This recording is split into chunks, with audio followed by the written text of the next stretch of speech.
We are back to start a whole new division.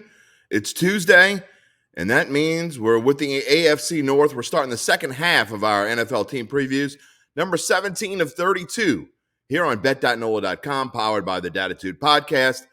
I am Jim Derry, and today it is the Baltimore Ravens. And let's see, what do we think about? Well, of course, we think about Lamar Jackson. Let's not get silly.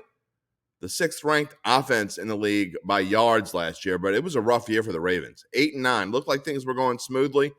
Then they hit a Monday night in Miami, and everything kind of went south from there.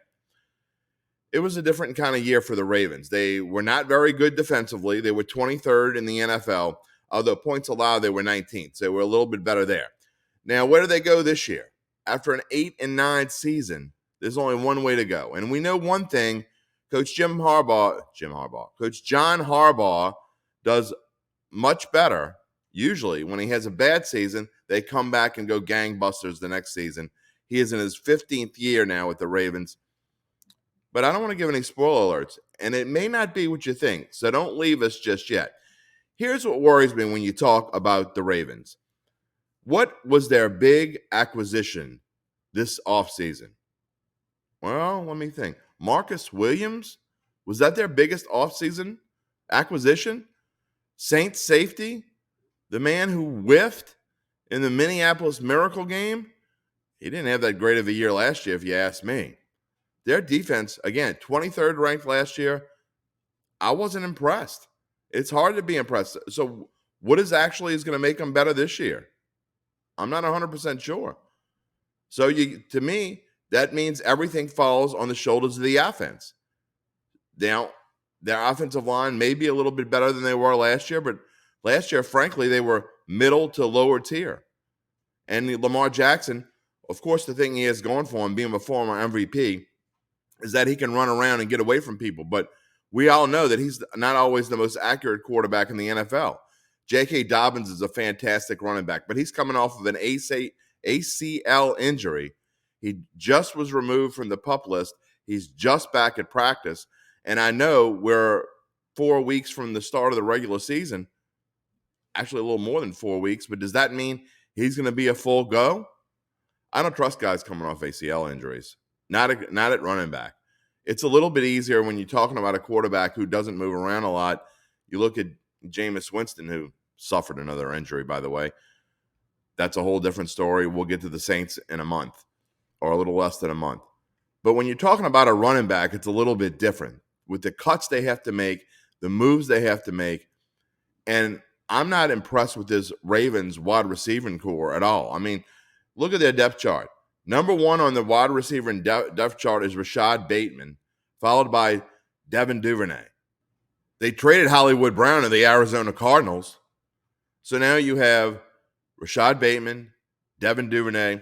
Really, when you talk about the Ravens, to me, their best receiving option is going to be Mark Andrews. Let's look at the numbers from last year. And we kind of talked about them a little bit and compared with the numbers from this year.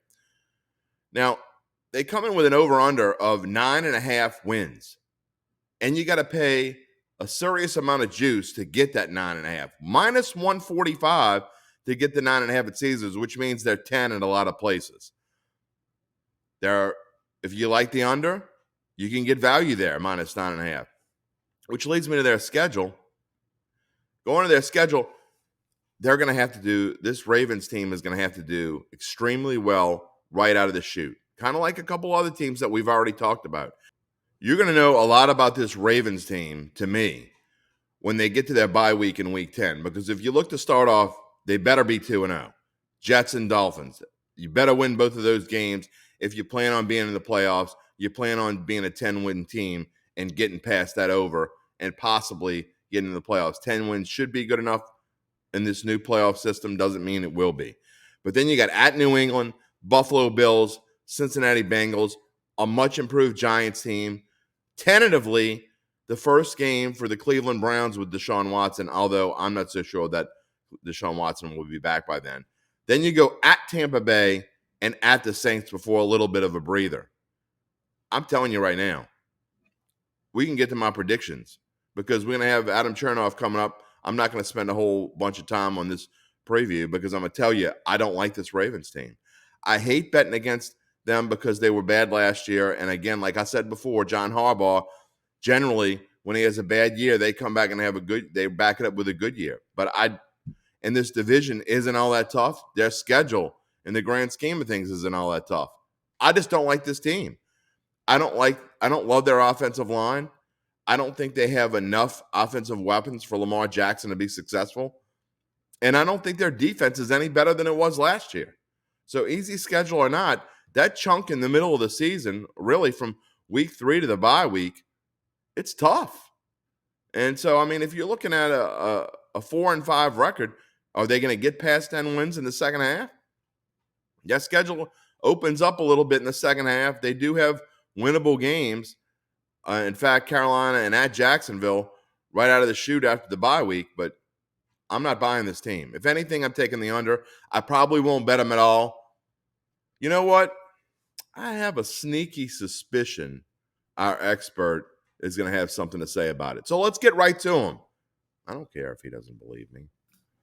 Moving along to the second half of our previews here on bet.nola.com. And as always, Adam Chernoff is joining us of covers.com. You know, before we get to the Ravens, I want to give you a shout out and a promo and a plug because you have a great service that I just found out about last week. I want you to tell the people about it here because I think it's something that our viewers and readers and listeners would be very interested about with your tech service. I think that is a really cool thing you got going on.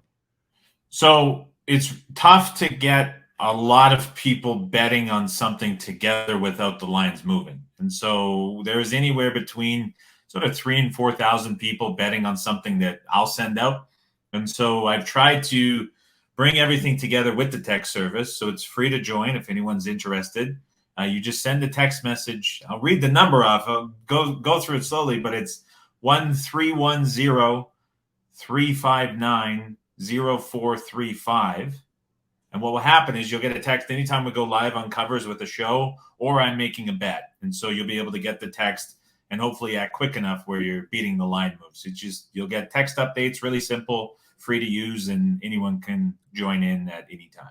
Adam Chernoff of covers.com. I will put this number out as well in the blog so people can find it, and I will put it up in post-production on the screen so that people can see it as well. All right, we get to the Baltimore Ravens, and Adam's going to tell me whether I'm right, whether I'm wrong, or whether he just wants to ride the fence, and that's okay too. Let's do it. And the Ravens at the win over-under win total at 9.5. Got to pay a lot of juice if you want the over, minus 145. Under at plus 125 as we go into production here. Some interesting numbers as far as winning the division. They're plus 155. I don't see value. I don't see a whole lot of value. I won't be playing this team. If I had to pick one, I would pick the under. I'm just not believing in Lamar Jackson. I don't think he has enough weapons to throw to. I'm not certain J.K. Dobbins is going to be healthy enough in the backfield to last the whole season. Their offensive line is mediocre at best. I can't buy this team, and I certainly can't buy them at 145. If anything, there might be a value on the under. I'll go strong disagreement on the other side with this one. The big difference this year is they can get back to running the football. Last year, this was a run-first offense that lost everyone before the season started in the backfield. They had so many injuries before the year got going. They had to change into a pass-first offense. We saw the run and pass rates completely flip on this offense. So now they can go back to what they're good at, and they can get behind that offensive line, which, although it's taken a step back, still very good in how they block within the scheme. Yeah. And that's really going to allow Lamar and his passing abilities, which are just wildly underrated for how good he can be. It's going to free up that space downfield. So a big reversion in how this team operates, a lot of success, a very good defense on the other side. Happily going over on this one. So I'll oppose that one there, Jim. Well, that's why we have you on, the expert. The non-expert likes the under. The expert who knows what he's talking about likes the over. So you can be the judge and figure out what you like there. One thing that I do think points towards your favor, Adam, is, one thing about Coach Harbaugh is when they have a bad season, he usually follows it up with a good one. So that I will say. Yep, very good coach all around in terms of leadership and just game planning week to week. So I think big things for the Ravens this year. Well, we'll see if Lamar Jackson can get back to MVP form, and who knows. Tomorrow, we'll be talking about the defending AFC champion. Who would have thought I ever would say that? Cincinnati Bengals coming up tomorrow. Thank you. Let's do it.